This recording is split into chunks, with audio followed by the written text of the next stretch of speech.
할렐루야.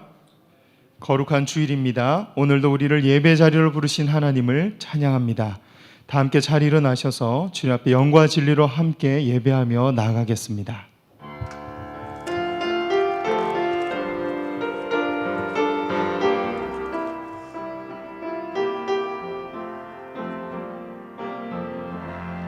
지극히 높은 주님의 낮이 성소로 들어갑니다. 세상의 신을 벗고서 주 보좌 앞에 엎드리니 내 주를 향한 사랑과 그 신뢰가 사그러져 갈 때 하늘로부터 이곳에 장막이 덮이네. 이곳을 덮으소서. 이곳을 비추소서. 내 안에 무너졌던 모든 소망 다 회복하리니 이곳을 지나소서. 이곳을 만지소서. 내 안에 죽어가는 모든 예배 주님 이곳을 덮어 주옵소서. 이곳을 덮으소서. 이곳을 비추소서. 내 안에 무너졌던 모든 소망 다 회복하리니 이곳을 지나소서. 이곳을 만지소서.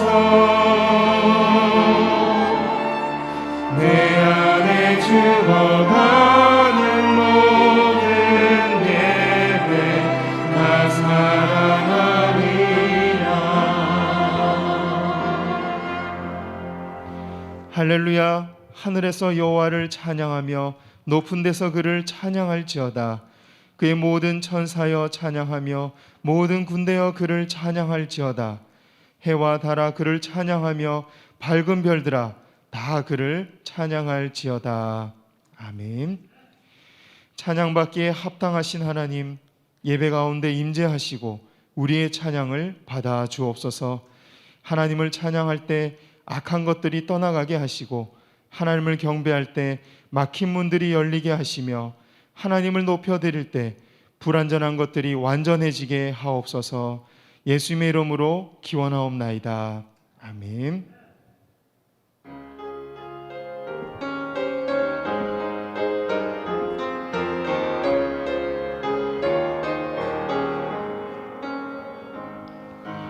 예수 우리 왕이여 이곳에 오셔서 우리가 함께 드리는 영광을 받아주소서. 우리는 주님의 뵈서 주님은 우리 왕이라.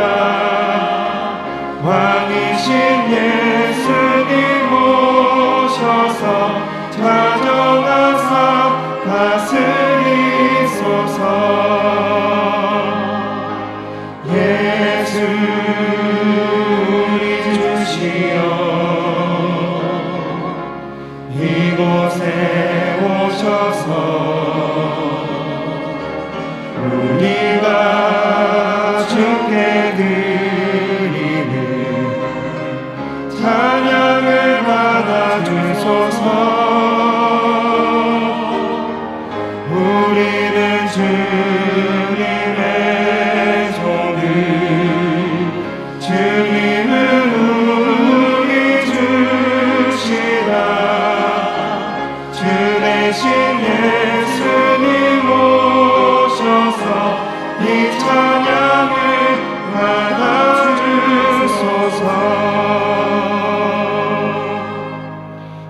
주안을 돌아보면서 참회 기도를 드리겠습니다. 아버지 하나님, 우리의 모든 삶을 불쌍히 여기시고 긍휼히 여겨주시기를 원합니다. 우리의 연약함을 불쌍히 여기시고 품어주시기를 원합니다. 십자가 능력을 알려주시고 주님 정체를 나누고 하나님을 찬양할 수 있도록 우리의 모든 죄를 맑게 씻기시고 아버지 우리 주님 같은 자들을 당신의 지키는 주옵소서. 주 앞에 주의 성을 찬양하고 아버지 우리를 불쌍히 여겨 주옵소서.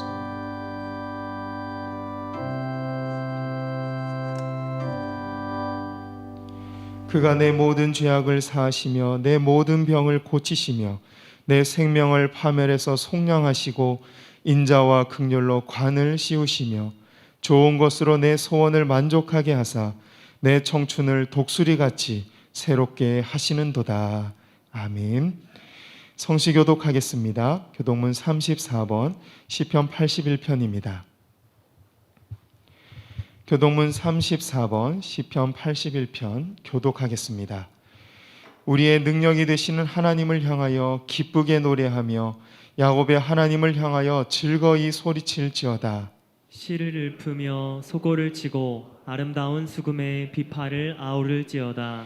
초하루와 보름과 우리의 명절에 나팔을 불지어다. 이는 이스라엘의 율례요 야곱의 하나님의 규례로다.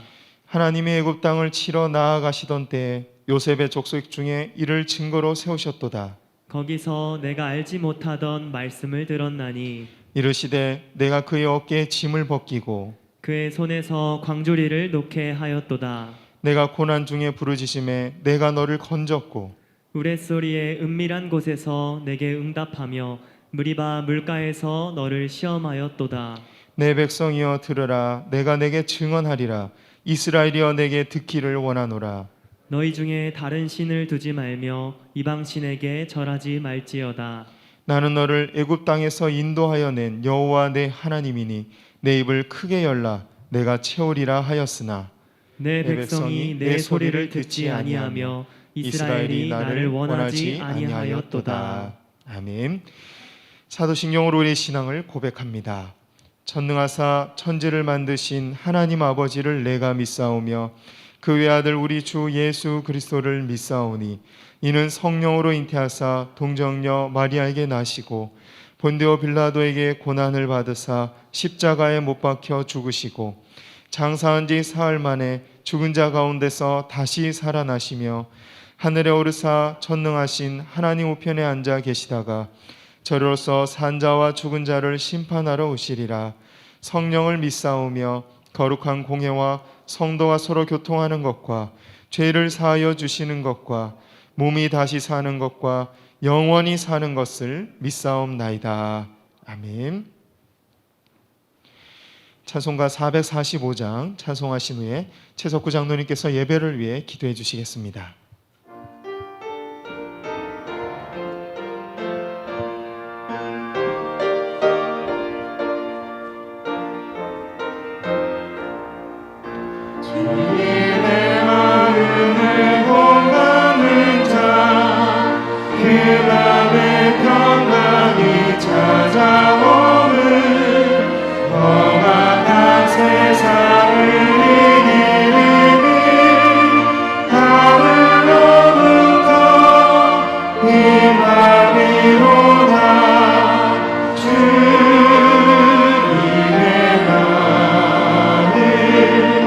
Oh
사랑과 은혜가 풍성하신 하나님 아버지, 감사와 영광을 돌립니다. 유난히 무더운 삼복더위 속에서도 코로나19를 이기고 주님 성전에 나와 예배 드릴 수 있게 하여 주심에 감사를 드립니다. 이 시간 현장과 드라이브스 온라인 영상 예배로 함께 하고 있는 성도들에게도 동일한 은혜의 시간이 되게 하여 주시옵소서. 국가 안보와 경제를 살릴 수 있는 대통령과 이정자들에게도 명철한 지혜를 주시고 방역 당국과 의료진에게도 힘과 용기를 주셔서 코로나 환자들이 치료와 예방 접종의 업무 등에도 지치지 않도록 능력을 더하여 주시옵소서. 주일학교 온라인 여름 사역을 통하여 다음 세대가 복음을 듣고 예수님을 인격적으로 만나도록 사역자와 교사들에게 하나님 아버지 마음을 부어 주셔서 영혼에 대한 사랑과 기도로 섬길 수 있도록 하시고 모든 일정이 코로나19를 이기고 풍성한 열매를 맺게 하시고 다음 세대의 성장과 부흥으로 이어지게 은혜 내려 주시옵소서. 담임 목사님 농어촌 교회 사역 연구소 대표로 섬기고 계십니다. 이에 건강과 지혜를 주셔서 풍성한 열매가 맺혀지게 하옵소서. 어려운 환경 속에서도 열방에서 코로나19를 이기고 묵묵히 선교 사명을 잘 감당하시는 선교사님 가정을 위해 기도하게 하시고 가족의 건강과 자녀들의 교육을 책임져 주시고 온 선교지가 복음으로 부흥되게 하옵소서. 교회의 장기 하느들에게도 주님이 찾아오셔서 치료해 주시고 간호하는 가족들에게도 힘과 용기를 주시고 군복무, 유학, 출장 등 관계로 떠나 있는 성도들에게도 힘과 용기를 주옵소서. 담임 목사님 가정과 부목사님, 전도사님 가정에도 영유의 강건함을 주시고 교회를 위하여 여러 부서에서 봉사하는 손길들을 기억하시고 주님의 일에 온 정성을 쏟으며 충성하는 열매가 맺혀지게 하옵소서. 이 시간 정체성 보냄받는 제자란 제목으로 말씀 전하시는 김동 목사님께 성령님께서 함께 하셔서 지치지 않는 열정과 영육간의 강건함을 주시옵소서. 목사님의 입술을 통하여 말씀이 선포될 때 오직 살아계신 하나님 말씀과 영광만이 나타나는 귀한 시간 되게 하여 주시옵소서. 예배를 도우는 할렐루야 찬양 대원들에게도 주님의 은혜를 베풀어 주시옵소서. 예배의 시종을 주님께 맡기오며 이 모든 말씀 예수님의 이름으로 기도드립나이다. 아멘.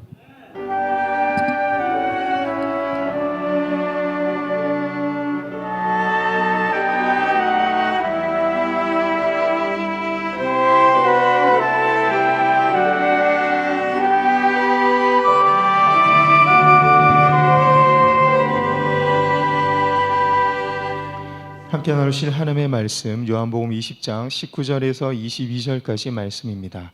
신약 183면 정도에 있습니다. 요한복음 20장 19절에서 22절까지 말씀 제가 봉독해 드리겠습니다. 이날 곧 안식 후 첫날 저녁 때 제자들이 유대인들을 두려워하여 모인 곳의 문들을 닫았더니 예수께서 오사 가운데 서서 이르시되 너희에게 평강이 있을지어다. 이 말씀을 하시고 손과 옆구리를 보이시니 제자들이 주를 보고 기뻐하더라. 예수께서 또 이르시되 너희에게 평강이 있을지어다. 아버지께서 나를 보내신 것 같이 나도 너희를 보내노라.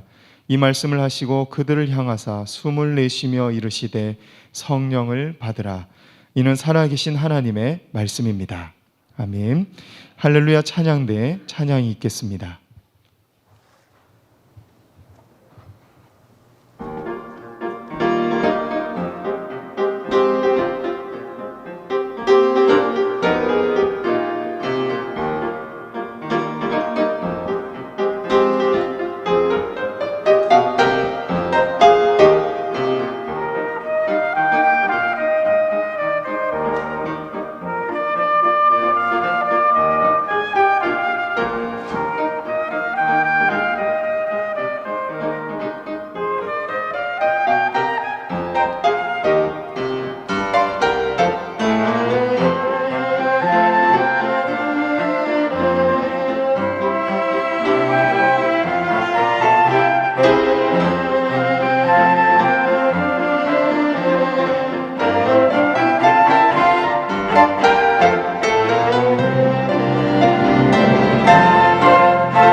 이 시간에는 김경돈 목사님께서 나오셔서 슬기로운 신앙생활 시리즈 8번째 시간으로 정체성이라는 제목으로 말씀 전해 주시겠습니다.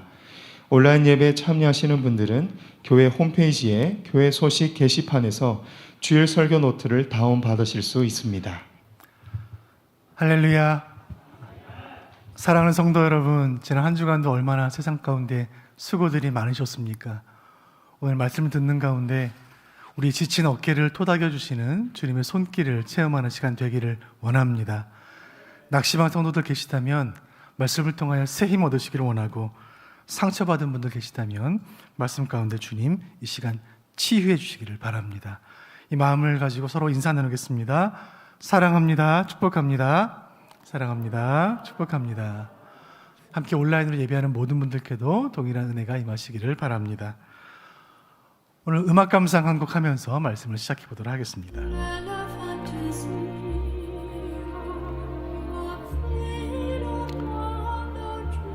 듣고 계신 이 아름다운 노래의 제목은 넬라 판타지아입니다. 이 노래는 영화 음악의 거장이라고 불리는 이탈리아 작곡가 엔니오 모리코네가 작곡한 곡입니다.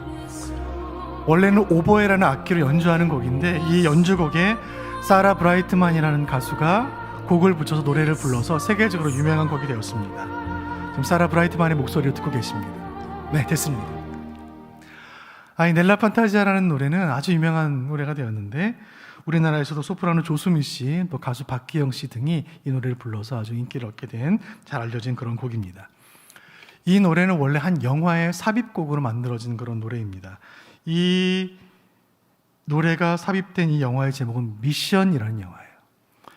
1986년에 개봉이 되었으니까 꽤 시간이 흘렀습니다. 남아메리카 인디오 부족에게 복음을 전하는 한 선교사의 삶을 다룬 영화였습니다. 카톨릭 선교사였긴 했지만 그가 부족들과 만나기 위해 수고하다가 천신만고 끝에 이 부족들을 처음 만나는 장면에서 낯선 그 상황 가운데 악기를 연주했을 때 날아왔던 멜로디가 바로 이 곡이었습니다. 이 작은 악기로 연주했고, 이 연주를 통해 그 부족과 선교사 사이의 마음이 허물어지는 그 모습은 잊지 못할 명장면으로 제 기억에 남아 있습니다. 또 한편의 영화 이야기를 해보도록 하겠습니다. 1996년에 처음으로 개봉이 되었으니까 시간이 꽤 흘렀습니다. 미션 임파서블이라는 영화가 있습니다.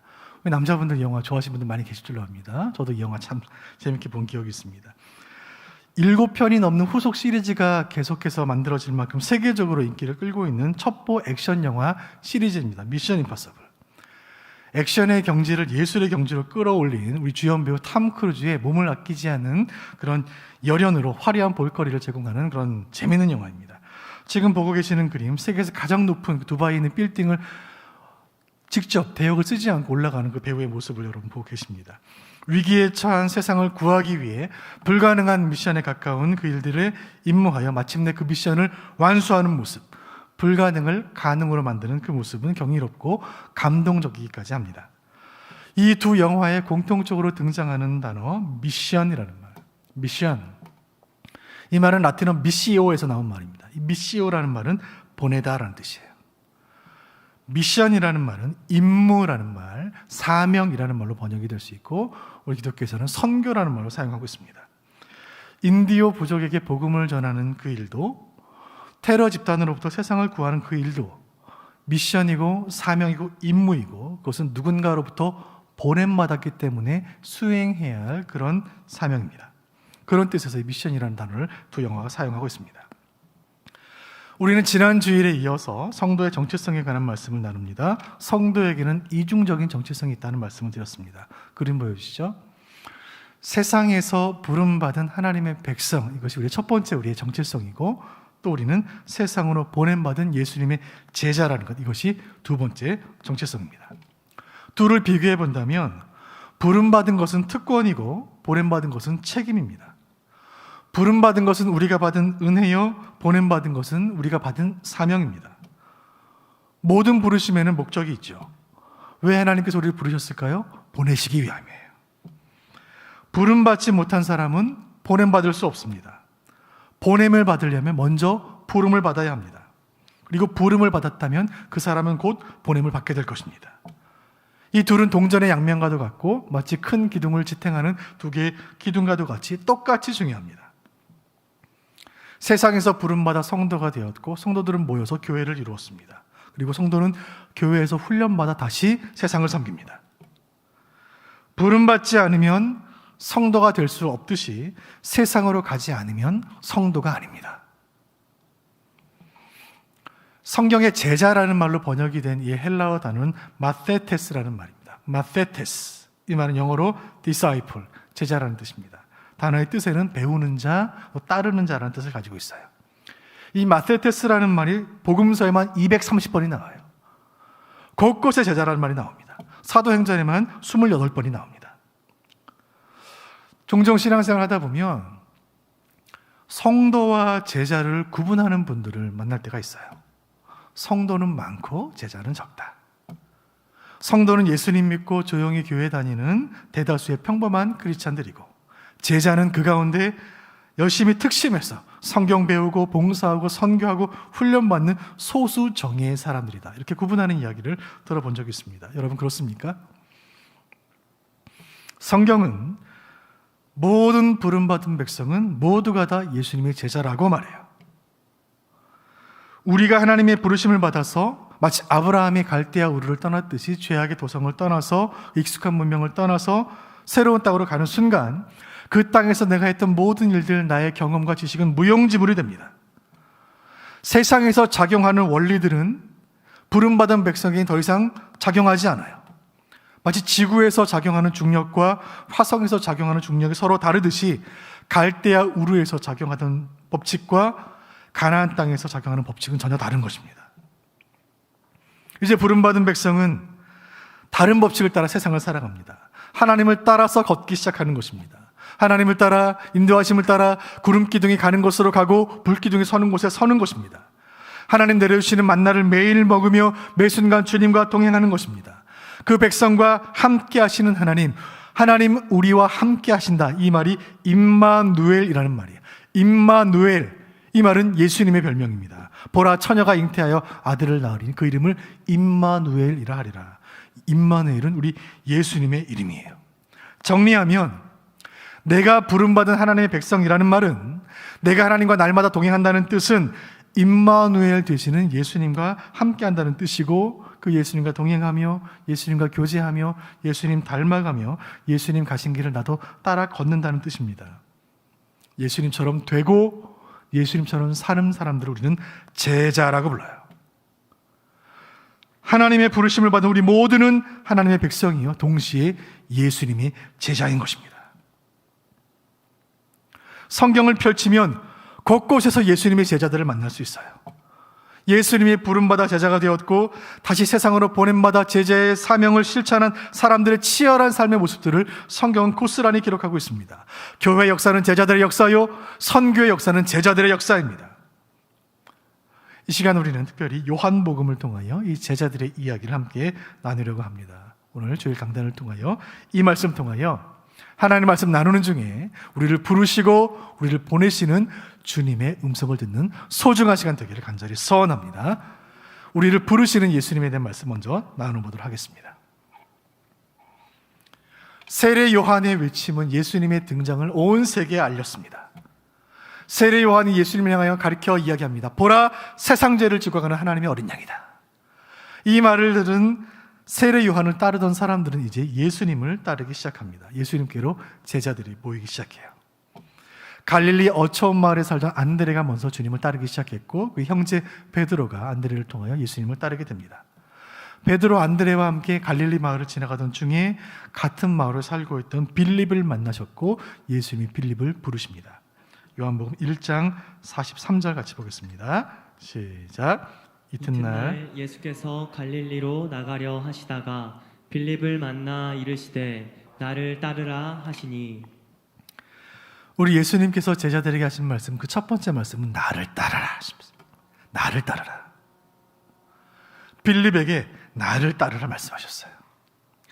이 부드럽지만 동시에 이 권세 있는 이 부르심은 빌립의 인생을 뒤집어 놓았고 그 이후 2000년이 지나 오늘에 이르기까지 전 세계 수많은 나라, 수많은 인생들을 변화시켰습니다. 나를 따르라.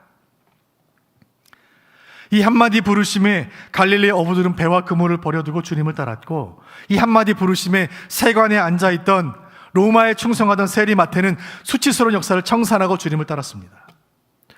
나를 따르라 하신 주님의 음성에 순종했던 그 수많은 제자들의 삶의 걸음들은 그대로 교회 역사가 되었습니다. 사랑하는 성도 여러분, 오늘 2부 예배에 참여한 사랑하는 교우 여러분, 여러분은 예수님의 제자입니까? 나를 따르라고 말씀하시는 주님의 음성을 들으셨습니까? 온전한 제자도라는 책을 쓴 빌 허리난 목회자가 이런 글을 남겼습니다. 함께 읽어보겠습니다. 만일 하나님이 당신 속에서 예수님을 따르고 예수님처럼 되라고 강권하심을 느끼지 못한다면 하나님은 당신 속에서 일하시지 않는 것이다. 하나님이 당신 속에서 일하시지 않는다면 하나님은 그 안에 계시지 않는 것이다.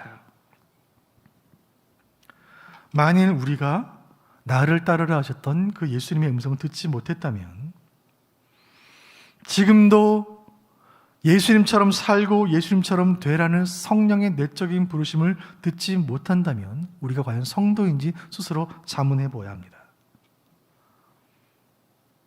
이 말씀을 나누면서 저는 간절히 바라기는 이 시간, 이 설교를 통하여, 오늘 예배를 통하여 나를 따르라고 말씀하시는 주님의 음성을 우리 모두가 들을 수 있기를 간절히 소원합니다. 우리가 나를 따르라는 주님의 음성을 듣고 그 부르심에 순종할 때 주님을 따르는 제자들에게 허락하신 우리가 상상할 수 없는 그거 놀랍고 복된 삶이 우리에게 시작될 줄로 믿으시기를 바랍니다. 주님 우리에게 나를 따르라고 말씀하십니다. 그 주님께서 제자들에게 주신 두 번째 말씀, 우리 요한복음 14장 1절 말씀 보겠습니다. 시작. 너희는 마음에 근심하지 말라. 하나님을 믿으니 또 나를 믿으라. 우리 주님 들려주시는 제자들을 향한 두 번째 음성은 이것입니다. 나를 믿으라. 믿지 않고 따를 수는 없는 법입니다. 예수님을 따른다는 것은 예수님을 믿는다는 거예요. 주님께서 제자들에게 말씀하십니다. 나를 믿으라. 세상을 믿지 마라. 너 자신을 믿지 말라. 우리가 세상을 살면서 깨닫는 중요한 교훈 한 가지는 세상에 아무도 믿을 수가 없다는 사실입니다. 믿는 도끼에 발등 찍히며 사는 세상입니다. 또 우리도 누군가의 발등을 찍으며 살고 있지 않습니까? 이 자리에 모인 우리 모두는 부름받은 하나님의 백성이요 하나님의 살아계심을 믿는 성도들인 줄로 믿습니다. 하나님께서 하나님 믿는 백성들에게 말씀하십니다. 하나님을 믿으니 또 나를 믿으라. 예수를 믿으라.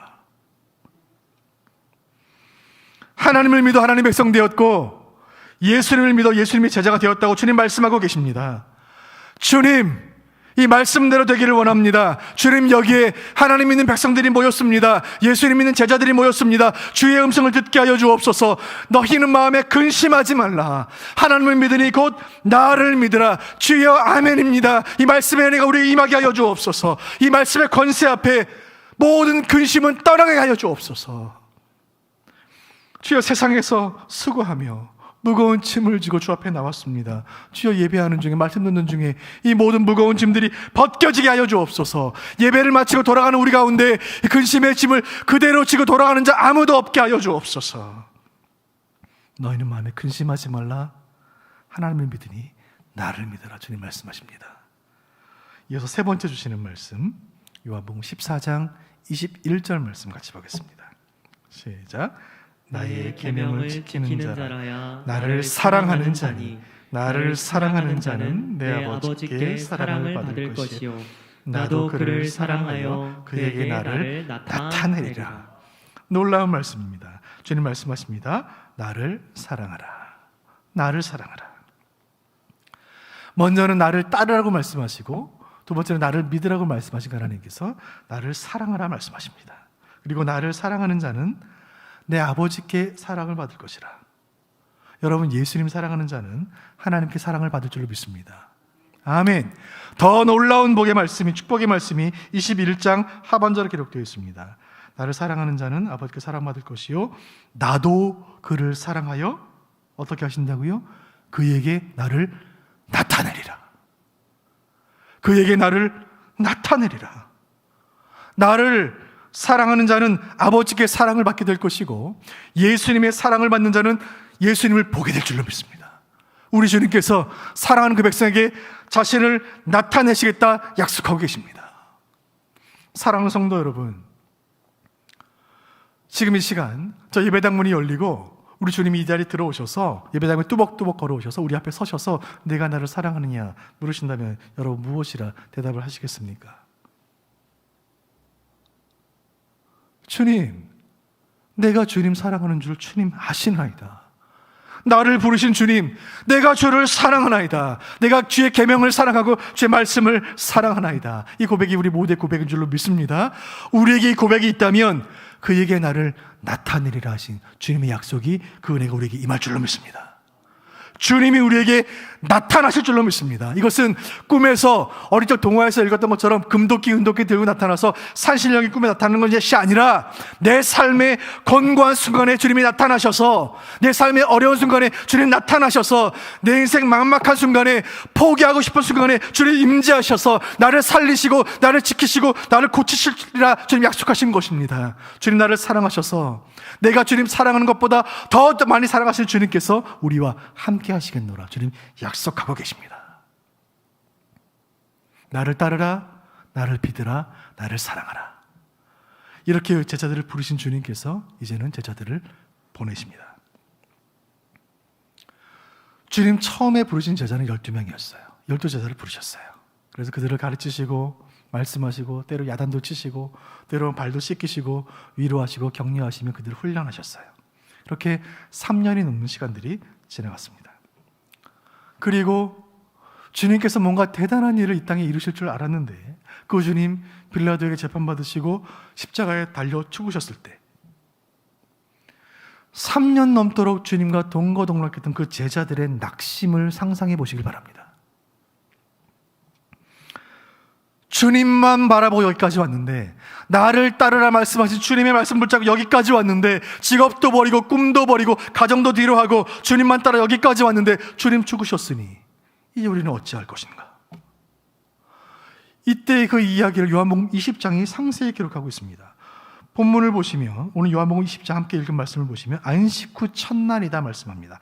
안식 후 첫날, 즉 오늘날 요일의 개념으로 토요일이 지나고 주일 아침이 되었습니다. 그 새벽에 있을 수 없는 일이 일어난 것입니다. 예수님은 약속하신 그대로 3일 만에 부활하시는 거예요. 예수님의 시신이 사라졌습니다. 돌문이 열려져 있었습니다. 예수님을 재판했던 유대교 지도자들은 두려웠습니다. 예수님이 진짜 부활했다면 그 부활이 가져올 파장을 생각하니 등골이 오싹했습니다.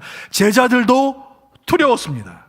주님의 시신은 사라졌고 그들은 시신을 감춘 범죄자 취급을 받고 있었습니다. 3년 동안 예수님을 따라다녔기 때문에 그들의 얼굴은 온천에 다 알려져 있었고 예수님이 십자가 처형을 받으신 것처럼 우리도 끌려가서 공개 처형을 받을지 모른다 생각하니 두려움이 엄습했습니다. 요한복음 20장 19절 말씀, 그때의 상황을 이렇게 설명합니다. 같이 봅니다. 시작. 이날 곧 안식 후 첫날 저녁 때에 제자들이 유대인들을 두려워하여 모인 곳에 문들을 닫았더니 예수께서 오사 가운데 서서 이르시되 너희에게 평강이 있을지어다. 성경은 이때가 안식 후 첫날 저녁이라고 말합니다. 안식 후 첫날 새벽에 주님 부활하셨고 그날 저녁이 되었습니다. 제자들을 두려워한 두려움에 휩싸인 제자들이 유대인들을 두려워하여 한 곳에 모였습니다. 그리고 누가 혹시 우리를 잡아갈까 두려워서 문을 잠갔어요. 제자들이 모여있는 그곳에, 문을 잠가둔 그곳에 예수님 그 문을 통과하셔서 그곳에 들어오셨어요. 그리고 하신 말씀, 너희에게 평강이 있을지어다. 이 익숙한 목소리, 주님의 음성, 그 목소리를 듣고 제자들은 마음이 울컥했습니다.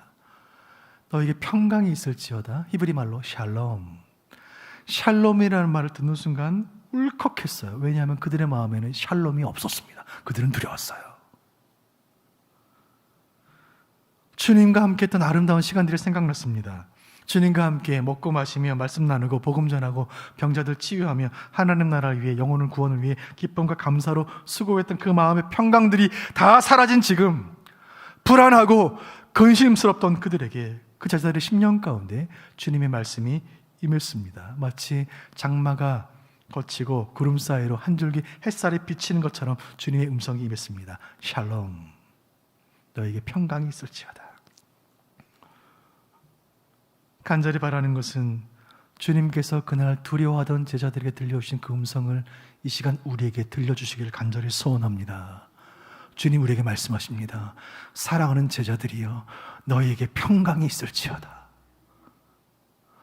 코로나 2년째를 보내는 여러분이여, 나의 백성들이여, 평강이 있을지어다. 주여 우리에게 이 시간 잃어버린 평강을 회복시켜 주옵소서. 두려워하는 제자들에게 샬롬이라 인사하시고, 그리고 예수님은 못 박히신 손과 창에 찔리신 옆구리의 상처를 보여주십니다. 그 찔리신 상처는 우리의 평강을 위하여 주님 받으신 고난의 흔적이었습니다. 주님이신 것을 확인하고 안심한 제자들에게 예수님께서 말씀하십니다. 여러분, 오늘 본문은 요한복음인데, 요한복음은 4개의 복음서 가운데 가장 마지막 복음서입니다. 그리고 오늘 요한복음 20장은 요한복음의 거의 마지막 말씀이에요.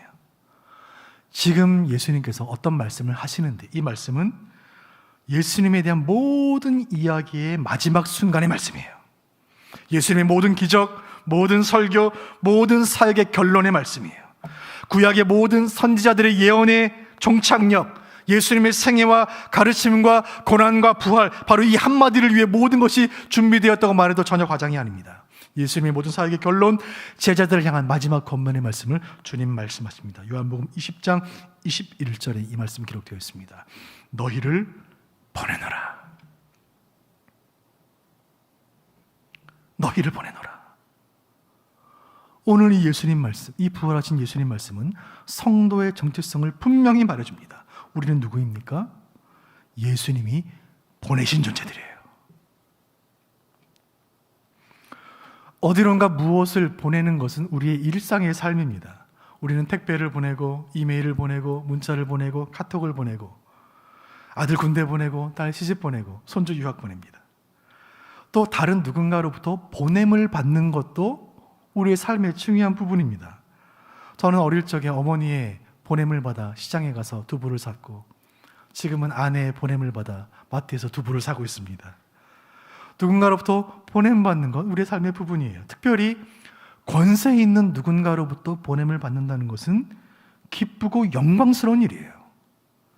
만약 한 교장 선생님이 학교에서 한 초등학교 2학년 아이에게 심부름을 시켰다면 그 아이는 기쁨으로 그 사명을 완수할 거예요. 교장 선생님이 나에게 심부름 시키셨구나. 사장님이 신입사원에게 어떤 일을 지시했다면 그 신입사원은 명예롭게 여기며 그 사장님의 그 부탁을 수행할 것입니다. 사단장님이 이등병에게 어떤 일을 지시했다면 그 이등병은 영광스럽게 여기며 사단장님의 지시를 수행할 것입니다. 바로 지금 요한복음 20장 모든 사역을 마치신 그 예수님, 부활하신 주님이 땅과 하늘의 모든 권세를 가진 예수님께서 저와 여러분을 보내고 계십니다. 여러분, 영광스러운 일 아닙니까? 예수님 제자들을 보내십니다. 그 보내시는 예수님께서 왜, 어디로, 누구를 보내시는가에 대한 말씀들을 나눕니다. 요한복음 17장에 이 말씀이 상세히 기록되어 있는데, 요한복음 17장은 예수님께서 제자들을 위해, 성도들을 위해 간절히 기도하신 예수님의 기도, 대제사장의 기도의 말씀을 기록하고 있는 장입니다. 요한복음 17장을 중심으로 제자들을 보내시는 주님의 말씀을 더 깊이 살펴보도록 하겠습니다. 17장 4절 말씀 보겠습니다. 같이 봅니다. 시작. 아버지께서 내게 하라고 주신 일을 내가 이루어 아버지를 이 세상에서 영화롭게 하였사오니. 예수님은 제자들을 보내시는데 왜 보내시는가? 그 왜 보내시는지 이유에 대한 말씀, 이 말씀 가운데 기록되어 있습니다. 그것은 무엇인가요? 사명을 위하여 보내신다는 것입니다. 같이 읽어보겠습니다. 시작. 사명을 위하여 보내신다. 오늘 예수님 기도하시는 가운데 아버지께서 내게 하라고 주신 일을 내가 이루어 하나님은 영화롭게 하셨다라는 말씀이 있어요.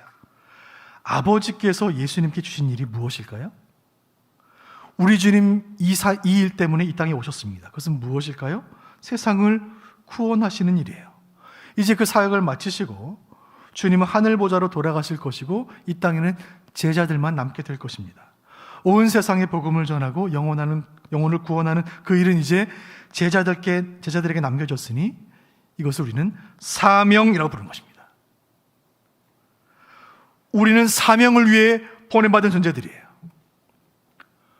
우리의 정체성은 세상으로 부름받고 세상으로 보냄받은 것입니다. 우리는 먼저 세상으로부터 부름을 받았습니다. 우리는 구별된 백성이에요. 거룩한 자녀이고 세상의 악과 섞여서는 안 되고 세상의 죄를 피하고 악과 싸워야 할 존재들이에요. 동시에 우리는 다시 세상으로 가야 할 존재들이에요. 이것이 우리의 사명입니다. 여러분, 성도들은 우리끼리 교회에 모여서 우리끼리 잔치를 벌여서는 안 돼요. 여러분, 세상에 교회 다니는 사람들만큼 착한 분들이 어디에 있습니까? 평생 살면서 남에게 해될 일 한 번도 하지 않은 분들 여기 다 모여 있는 것입니다. 우리끼리 모여서 교제하고 같이 식사하고 말씀 나누는 것 너무나 기쁘고 행복한 일입니다. 세상에 집사님, 권사님, 장로님들과 함께 교제하는 만큼 그렇게 마음 편하고 감사하고 기쁜 일이 어디에 있습니까? 그러나 주님 말씀하십니다. 세상으로 가라. 베드로가 변화산에서 주님 만났을 때 주님, 여기가 좋사오니 여기 있겠습니다. 아니, 산을 내려가라. 주님 우리에게 세상으로 가라고 말씀하십니다. 세상을 변화시키라고 말씀하세요. 하늘 보좌 버리고 낮고찬하 이 땅에 오신 그 예수님처럼 남이 가지 않는 곳으로 가라고 말씀하십니다. 남이 하기 싫은 일을 하라고 말씀하세요. 남이 만나기 싫어하는 사람들을 만나라고 주님 우리에게 말씀하십니다. 세상 모두가 나만을 위해 살아가는 이 세상의 흐름과는 반대로 강물을 거슬러 오르는 연어처럼 다른 사람을 위해 살라고 말씀하세요. 타인을 위해 살아가는 그 제자들, 세상을 구원하고 치유하라고 주신 그 주님의 사명에 헌신하는 우리들, 그런 제자들을 우리 주님께서 충성된 종이라 칭찬해 주실 줄로 믿으시기를 바랍니다. 사명을 위하여 우리를 이 땅에 보내십니다. 두 번째, 제자들을 왜 보내시는가, 누구를 보내시는가에 대해 말씀 보겠습니다. 요한복음 17장 14절 말씀 볼게요. 같이 봅니다. 시작. 내가 아버지의 말씀을 그들에게 주었사오매 세상이 그들을 미워하였사오니 이는 내가 세상에 속하지 아니함 같이 그들도 세상에 속하지 아니함으로 인함이니이다. 이 말씀 가운데 예수님이 누구를 보내시는가에 대한 해답이 있습니다. 그것은 말씀을 받은 제자를 보내신다는 것입니다. 같이 읽어보겠습니다. 시작. 말씀을 받은 제자를 보내신다. 오늘 17장 14절 말씀 가운데 주님 기도하시는 중에 내가 아버지의 말씀을 그들에게 주었사오매. 본문 한번 다시 보여주세요. 14절. 내가 아버지의 말씀을 그들에게 주었사오매 세상이 그들을 미워하였사오니. 주님께서 이렇게 기도하세요. 예수님이 우리를 세상으로 보내시는데 그때 우리에게 주신 것이 있습니다. 그것은 하나님의 말씀이에요. 하나님의 말씀, 진리의 말씀. 근데 그 말씀을 우리에게 주셨기 때문에 세상이 우리를 미워해요. 성도가 세상을 살면서 왜 갈등이 있을까요? 세상에 존재하는 교회가 왜 세상과 충돌이 있을까요? 우리에게 말씀을 주셨기 때문입니다. 교회에게 말씀을 맡기셨기 때문이에요. 그 말씀은 죽은 문자가 아니라 살아있는 생명의 말씀이기 때문에 세상의 악에 대하여 책망하고 세상의 불의에 대하여 경고하기 때문이에요. 진리의 말씀과 비진리가 판치는 세상, 이 둘이 화평할 수 있습니까? 하나님의 말씀을 우리에게 주셨고 그 날선 검과 같은 말씀이 우리에게 있으니 교회는 세상과 어느 정도 거룩한 긴장 관계에 있는 것이 당연한 것입니다. 말씀을 받아 세상으로 보냄받은 제자인 우리는 뱀처럼 지혜롭고 비둘기처럼 순결해야 할 줄로 믿습니다. 이 말씀 들고 세상으로 나아가는 우리 제자들에게 우리 주님께서 말씀 우리를 무장케 하셔서 이 세상 가운데 승리하는 은혜 주실 줄로 확신하시기를 바랍니다. 말씀 받은 제자들을 세상으로 보내시는 것입니다. 세 번째 교훈, 예수님이 우리를 어디로 보내시는가? 요한복음 17장 18절 말씀 보겠습니다. 같이 봅니다. 아버지께서 나를 세상에 보내신 것 같이 나도 그들을 세상에 보내었고. 이 말씀 가운데 주님 우리를 어디로 보내신가에 대한 대답이 있습니다. 그것은 우리를 세상으로 보내신다는 거예요. 읽어보겠습니다. 시작. 세상으로 보내신다. 우리 주님께서 그분의 제자들을 세상으로 보내십니다. 천지를 창조하신 하나님, 에덴을 창조하신 하나님이 에덴 동산으로 아담과 하와를 보내셨습니다. 그 하나님께서 하나님이 지으신 세상으로 제자들을 보내십니다. 우리들을 보내세요. 지금 이곳으로 우리를 보내십니다. 2021년 8월 대한민국 땅으로 우리를 보내신 줄로 믿습니다. 코로나 2년차의 세상으로 우리를 보내신 거예요. 하필이면 왜 이때? 주님, 하필이면 왜 이때 저를 보내셨습니까? 하나님, 하필이면 왜 이때 우리 아들 취업 준비생 되게 하셨습니까? 하나님은 왜 이때 우리 손자 입대 군대 가게 하셨습니까? 왜 우리 딸 이때 유학을 보내시려고 하십니까? 왜 하필 올해 직분을 받게 하십니까? 왜 하필 2021년에 전도회 회장이 되고 목자가 되었을까요? 주님, 하필이면 왜 이때입니까? 이런 마음이 들 때가 있을 수 있습니다. 저도 그럴 때가 있습니다. 왜 하필이면 이때입니까? 여러분 말씀 묵상하는 중에 주님 주신 깨달음이 있습니다. 사랑하는 성도 여러분, 하나님의 일하심에는 한치의 오차도 한치의 실수도 없는 줄로 믿습니다. 이것이 우리 신앙 고백이에요. 창세 전에 우리를 택하시고 부르셔서 백성 삼으신 그 하나님께서 하나님의 계획과 섭리 가운데 지금 이 시간 이곳으로 저와 여러분을 보내신 줄로 믿으시길 바랍니다. 지금 이곳에 우리를 보내신 것은 지금 이곳에 우리가 할 일이 있기 때문입니다. 지금 우리가 할 일이 있습니다. 코로나 좀 잠잠해지면 주의 일 열심히 하리라. 나중에 살림살이 좀 펴면 주님께 열심히 주님 섬기리라. 우리 아이들 다시 집장가 보내면 시간이 좀 많아지면 주님 섬기리라. 우리 부모님 건강 좀 회복되시면 주의 일 하리라. 여러분, 지금 작은 것으로 섬기지 못하는데 나중에 큰 것으로 섬길 수가 있겠습니까?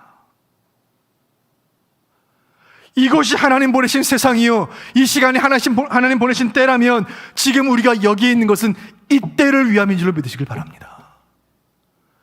지금 이때, 지금 이곳에서 우리가 할 일이 있기 때문에 우리를 이곳에 보내신 것입니다. 요한복음 17장 말씀, 예수님 기도하시는 중에 중요한 가르침 한 가지를 더 주십니다. 우리를 이 땅에 보내신 주님께서 이렇게 기도하십니다. 17장 16절 말씀 봅니다. 시작. 내가 세상에 속하지 아니함 같이 그들도 세상에 속하지 아니하였사옵나이다. 아멘.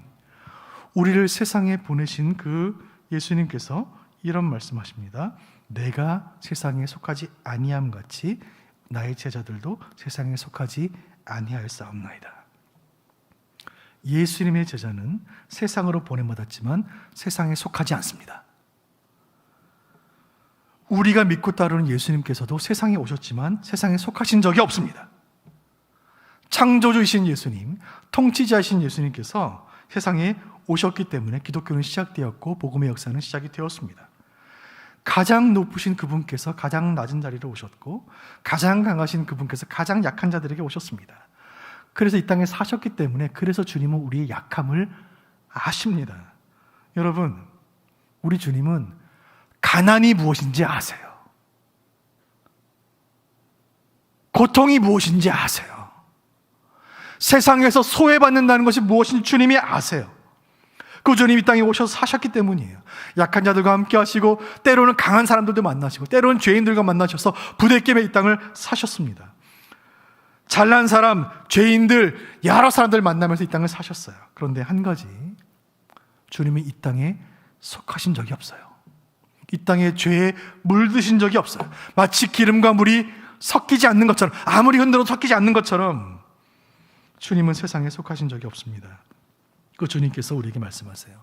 내가 세상에 속하지 아니함 같이 너희도 세상에 속하지 마라. 세상에 속한 제자는, 세상에 동화된 제자는 세상을 변화시킬 수 없습니다. 그리스도의 제자는 세상에 속한 사람이 아니에요. 때문에 그리스도의 제자는 세상에서 일어나는 크고 작은 일들 때문에 일희일비하지 않아요. 작은 기쁨에 호들갑 떨지 않고 작은 어려운 일에 세상 꺼져라 한숨 쉬지 않습니다.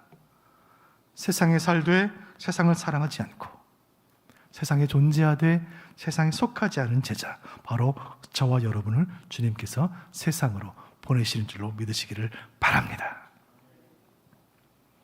누가복음에 보면 성전에서 기도하는 두 사람의 이야기가 있습니다. 예수님 하신 이야기예요.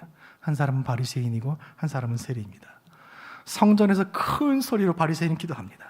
그 기도의 내용이 이것입니다. 하나님 아버지, 저를 하나님 백성으로 불러주신 것 감사합니다. 저를 저 세리 같은 죄인으로 살지 않게 하시니 주님 감사합니다. 주님, 저는 하나님 백성이 된 것이 너무나 감사합니다. 저는 금식하는 사람이고 저는 말씀 지키는 사람이고 저는 헌금 꼬박꼬박 하는 사람입니다. 예수님께서 그 바리새인을 향하여 회칠한 무덤이라 책망하십니다. 먼지 한 톨 같은 작은 의로움 자랑하며 내면에 있는 그 교만을 포장하는 것은 제자가 아닙니다. 죄인들과 다르게 사는 것을 자랑 삼고 성전에서 큰소리 기도하며 교회에서 두 손 들고 찬양하며 기도하지만 세상에서 아무런 영향도 미치지 못하는 존재, 제자가 아닙니다. 교회에서만 주의 이름 부르며 세상에 나가면 복음 한마디 전하지 못한다면 그것은 제자가 아니에요. 주님, 우리에게 세상으로 가라고 말씀하세요. 죄인들이 가득한 세상으로 가라고 말씀하세요. 그 주님의 부르심 앞에 주님, 제가 여기 있나이다, 나를 보내소서 고백할 수 있는 우리가 되기를 원합니다. 이사야의 고백, 주님 내가 여기 있나이다, 나를 보내소서. 주여, 어두운 곳으로 나를 보내소서. 빛 대신 주님, 나와 동행하여 주옵소서. 주여, 지쳐있는 사람들에게 나를 보내소서. 주의 위로를 나누며 함께 울겠나이다. 주여, 소망 없는 자들에게 나를 보내소서. 주님만이 소망인 것을 증거하며 살겠나이다. 오늘 슬기로운 신앙생활 8번째 시간 말씀을 나누고 있습니다. 이 시리즈를 통해 우리가 그동안 나누었던 모든 말씀의 결론이 여기에 있습니다. 주의를 지키는 것, 구원의 확신을 가지는 것, 말씀 묵상의 삶을 사는 것, 찬양의 은혜, 기도의 능력, 이 모든 것을 한 단어로 압축시키면 이것입니다. 제자가 되라. 예수님이 제자가 되라. 그리고 하나님께서 교회에 주신 모든 사명, 하나님 백성에게 주신 모든 명령, 예수님의 제자에게 주신 모든 권면을 하나의 문장으로 압축하면 이것입니다. 가서 제자 삼으라. 가서 제자 삼으라. 그 일을 위해 먼저 우리가 주님의 제자가 되고 또 다른 누군가를 예수님의 제자로 세우라. 이것이 주님의 명령이에요. 이것이 우리의 인생의 목적이고 교회가 존재하는 이유입니다. 가서 제자 삼으라. 이것이 선교이고 이것이 전도이고 이것이 교육입니다. 어느덧 무더웠던 뜨거운 시간들이 조금 지나가고 한참 귓가에 쟁쟁거리던 매미 소리가 지나가고 이제 귀뚜라미 소리가 들리는 계절이 되었습니다. 시간이 참 빨리 흘러가는 것 같습니다. 이 여름도 이렇게 지나가고 있는 것 같습니다. 시간이 빠르게 흘러 언젠가 우리가 주님 앞에 서는 그날에, 사랑하는 주님 배 없는 그날, 우리가 주님께 무엇이라 말씀드려야 할까요? 어떻게 살다 왔느냐 물으신다면 무엇이라 답을 해야 할까요? 주님, 저는 부족하지만 부름받은 하나님 백성으로 행복하게 살았고, 저는 부족하지만 예수님의 제자로 열심히 살았습니다. 주님, 제가 예수 믿지 않던 누군가에게 복음을 전했고 그가 예수 믿고 세례받고 구원받고 지금 예수님의 제자로 살고 있습니다. 여러분, 우리가 주님께 이 말씀 드릴 수 있다면 우리 인생 성공한 것입니다. 우리를 통하여 누군가 예수님의 제자가 되었다면, 가서 제자 삼으라 하신 것이 주님의 사명이요 미션이었다면, 우리가 그 사명 완수했다면 우리는 충분히 잘 산 것입니다. 오늘 말씀을 통해 주님 주시는 주님의 음성을 함께 나눠보기를 원합니다. 함께 읽어보겠습니다. 시작. 우리를 세상으로 보내시는 예수님과 동행하며 세상을 변화시키는 그리스도의 제자로 살아가라. 주님의 음성인 줄로 믿습니다. 아버지께서 나를 보내신 것 같이 나도 너희를 보내노라. 이 예수님의 짧고도 명료한 이 말씀은 그 부활의 저녁, 문을 걸어 잠그고 두려움에 떨고 있던 제자들의 삶을 180도 변화시켰습니다. 이 말씀을 받은 제자들은 이 말씀 붙잡고 죽는 날까지 보냄받은 자답게 보냄받은 자리에서 제자의 삶을 충성되게 살다가 그들을 보내신 예수님 곁으로 갔습니다. 우리도 그렇게 살다가 그렇게 주님 곁으로 가기를 원합니다. 우리 수원북부교회는 부름받은 백성들의 공동체요, 보냄받은 제자들의 공동체입니다.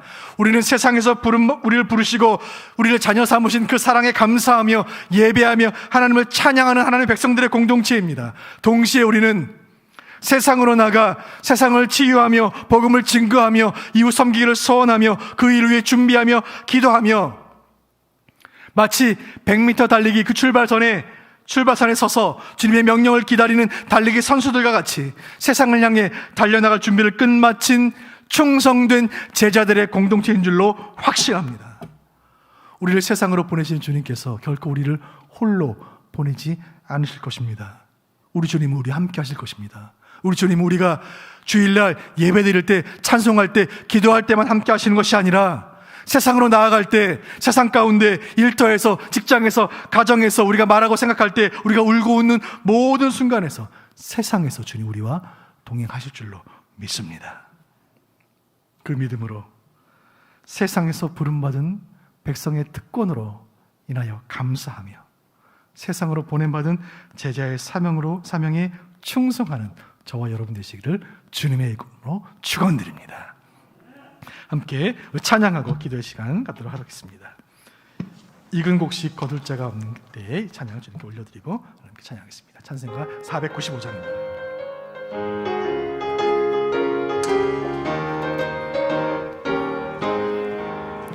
익은 곡식 거둘 자가 없는 이때에 누가 가서 거둘까?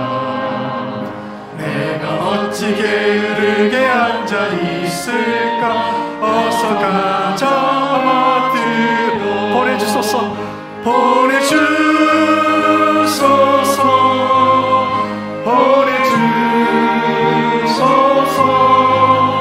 재단 숯불 내 입술에 대고 어찌 주저할까? 주여 나를 보내주소서.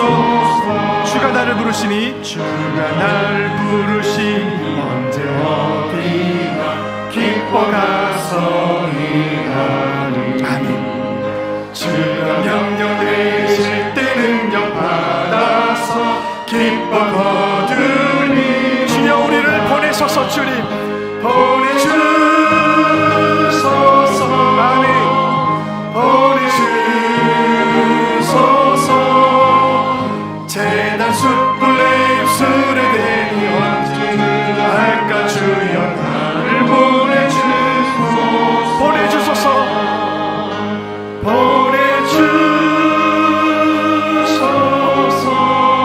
주님 보내주소서. 재단 숯불 내 입술에 대니 어찌 주저할까? 주여 나를 보내주소서. 우리 가슴에 두 손을 얹고 주신 말씀 붙잡고 함께 합심으로 기도하겠습니다. 우리를 세상으로 보내시는 주님과 동행하기를 원합니다. 우리 하나님 세상에서도 우리와 동행하실 줄로 믿습니다. 그 주님의 은혜로 세상을 변화시키는 그리스도의 제자로 살게 하여 주옵소서. 아버지께서 나를 보내신 것 같이 나도 너희를 보내노라. 이 음성에 순종하는 우리가 되기를 원합니다. 주여 은혜를 주옵소서. 우리 두 번 부르짖고 말씀 붙잡고 합심으로 기도하겠습니다. 주여 은혜를 주옵소서. 주여 은혜를 주옵소서. 살아계신 아버지께서 나를 보내신 것 같이 나도 너희를 보내노라. 주여 이 말씀에 순종하는 우리가 되기를 원합니다. 세상으로 보내시는 주님, 나를 따르라 말씀하시고 나를 믿으라 말씀하시고 나를 사랑하라 말씀하시는 주님, 주 이제 우리를 사명을 위하여 보내시고 우리에게 말씀을 들려보내신 세상으로 보내시고 주님 지으신 세상으로 보내시는 그 주님의 음성에 순종하는 우리가 되기를 원합니다. 아버지 하나님이여, 이제 새로운 한 주간 주님 가라하시는 곳에 가서 주의 명령에 순종하며 주의 뜻을 땅에 이루는 믿음의 사람의 땅을 살게 하여 주옵소서. 나를 보내신 주 예수 주 오시고 하나님 함께 하여 주옵소서. 주여 은혜를 주옵소서.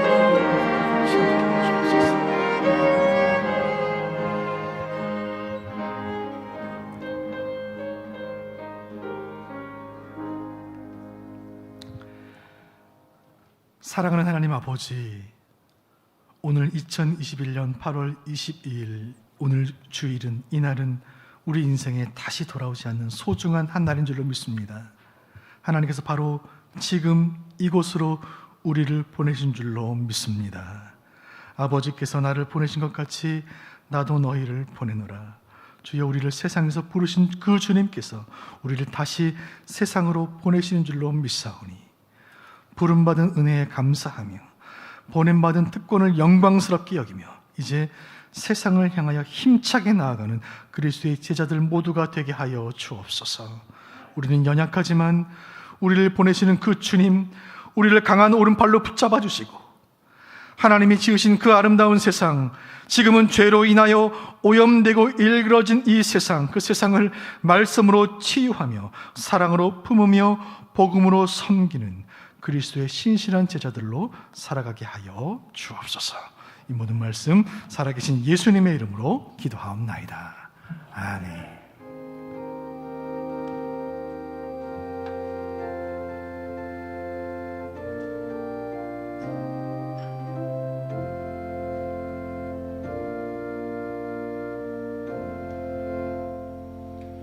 다 함께 일어나셔서 예물을 봉헌하겠습니다.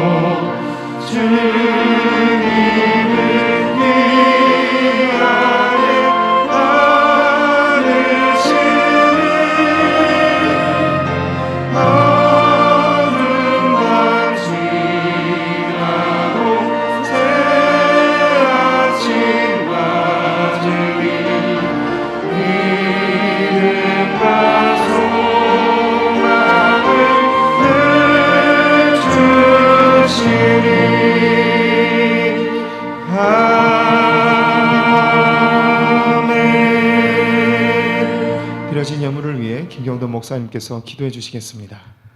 감사헌금 드린 손길 드리겠습니다. 유성현 목사님, 이영옥 사모님 가정 사명 주시고 감당할 은혜 주심 감사드립니다. 서경석 장로님, 오세자 권사님 범사에 감사하셨습니다. 송지연 집사님 생일 감사헌금 하셨습니다. 생신 축하드립니다. 김민주 권사님, 주님 한 주간도 은혜 안에 지켜주심 감사드립니다. 장철훈 집사님, 이경숙 집사님 가정 하나님이 주신 모든 것에 감사와 찬양을 올려드립니다. 하나님이 기뻐하시는 삶이 되게 인도하여 주세요. 최김영, 김태훈 집사님 가정 하나님 감사합니다. 모든 것 예비해 주시고 준비해 주심 감사합니다. 박상혜 집사님 범사에 감사드립니다. 감사하셨습니다. 최혜진 집사님 범사에 감사하셨습니다.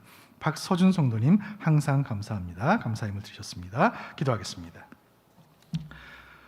우리를 부르시고 우리를 보내시는 하나님 아버지, 불러주신 은혜에 감사하며 보냄받은 사명에 감사하며 주님 앞에 예물을 올려드립니다. 주님, 이 예물은 주님을 향한 우리의 믿음이요 고백이요 눈물이요 헌신이오니 과부의 두렵돈을 칭찬하신 주님, 우리 예물을 받아 주옵소서. 이 시간 10의 하나로 드리며 감사와 예물로 드리며 구제로 선교로 장학으로 또 다음 세대를 위해 섬기는 모든 손길들을 주님 기억하시고 하늘의 신령한 은혜와 땅의 기름진 복으로 충만케 하여 주옵소서. 주님, 예물을 드리며 예배하는 모든 성도들을 주께서 기억하시고 이 어려운 시간들을 이겨낼 넉넉한 믿음을 주시며 세상 가운데 물질로 인하여 어려운 일 당하지 아니하도록 주님 때를 따라 돕는 은혜로 함께하여 주옵소서. 오늘 주신 말씀의 은혜로 또 한 주간 승리하게 하시고 특별히 육신의 연약함 가운데 있는 주의 백성들을 주의 보혈로 덮어주셔서 치유의 은총을 허락하여 주옵소서. 우리 교회 모든 권속들 믿음 떨어지지 아니하고 이 코로나 시간들 지나는 동안 더 주님 말씀 가까이 하며 더 주 앞에 기도에 무릎을 꿇으며 날마다 주님과 동행하는 은혜를 허락하여 주옵소서. 이 모든 말씀 살아계신 예수님의 이름으로 축복하며 기도하옵나이다. 아멘. 할렐루야. 네, 함께 예배할 수 있음이 큰 기쁨인 줄로 믿습니다. 우리 좌우에 계신 분들 3분 이상씩 우리 해와 같이 밝은 얼굴로 인사 나누겠습니다. 사랑합니다. 축복합니다. 네, 사랑합니다. 축복합니다. 네, 함께 예배할 수 있음이 큰 기쁨입니다. 네, 감사합니다. 네, 사회적 거리두기 4단계 방역 지침에 따라서 모든 공예배는 현장 예배, 온라인 예배 병행하여 드립니다. 본당에 40명, 각 예배실에 10명까지 예배 인원 가능합니다. 그리고 온라인 예배 참여하시는 분들은 교회 홈페이지에서 주일 설교 노트를 미리 다운받으시면 설교에 더 도움이 되시리라 생각합니다. 주일학교 여름사역 은혜 가운데 진행이 되고 있습니다. 유치부에서 청년부에 이르기까지 모든 사역 현장 가운데 주께서 은혜 주시도록 기도해 주시길 부탁을 드립니다.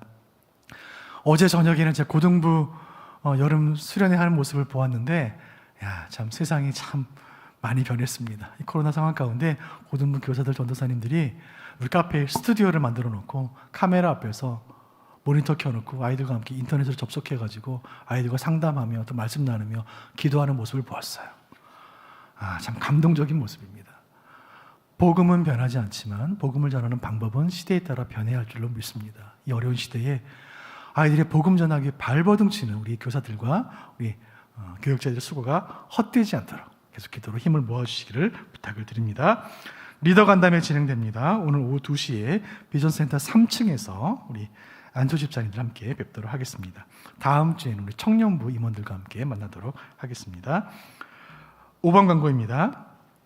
상반기 문고리 신방을 마치면서 함께 했던 내용들을 담아서 영상을 만들었습니다. 이 영상이 교회 홈페이지와 유튜브에 올라가 있습니다.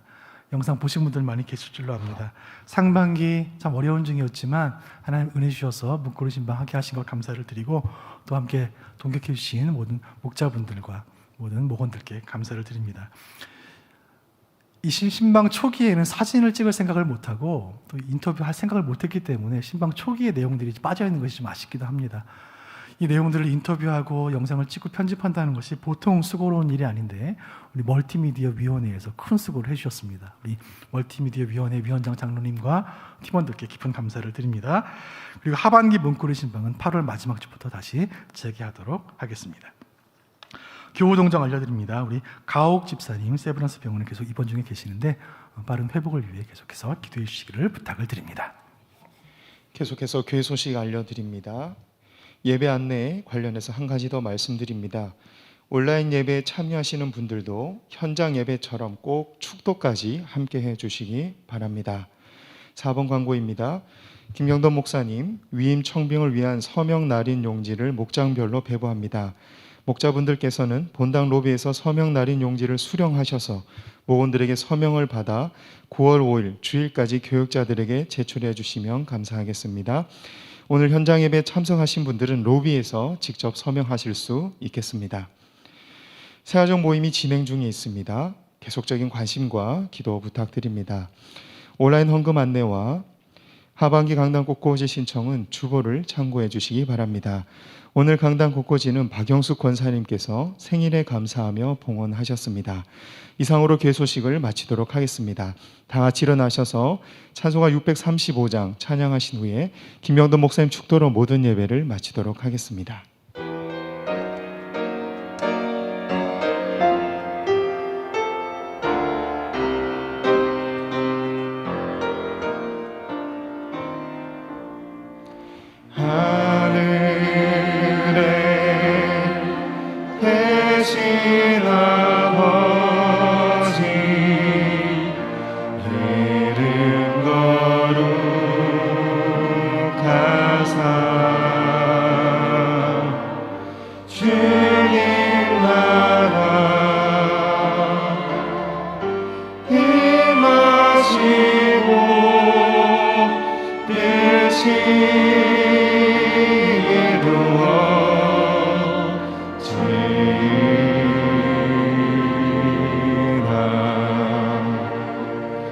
희롱할 양식 주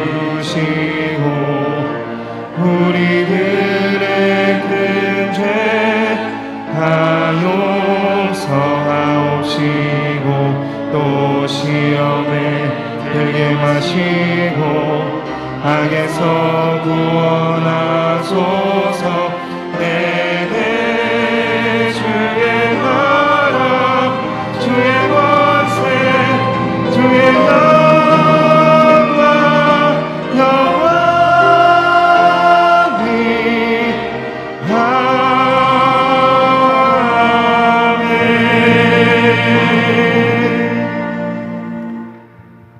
사랑하는 형제 자매 여러분, 우리는 세상에서 부름받은 하나님의 백성이요 세상으로 보냄받은 예수님의 제자들입니다.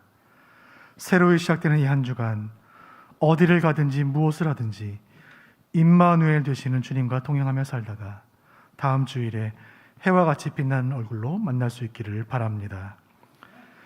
이제는 우리 구주 예수 그리스도의 은혜와 하나님의 크신 사랑하심과 성령의 교통하심이 이 시간 강단을 통하여 주신 말씀을 신비에 새기며 나를 세상에서 부르셔서 하나님 백성 삼으신 은혜에 감사하며 또한 우리를 세상으로 보내시며 그리스도의 제자로 사용하시는 주님께 감사하는 우리 수원북북의 모든 성도들 머리머리 위에, 저들의 가정과 생업 터전 위에, 기도의 제목들 위에, 이 나라와 민족 위에 이제로부터 영원토록 함께 있을지어다.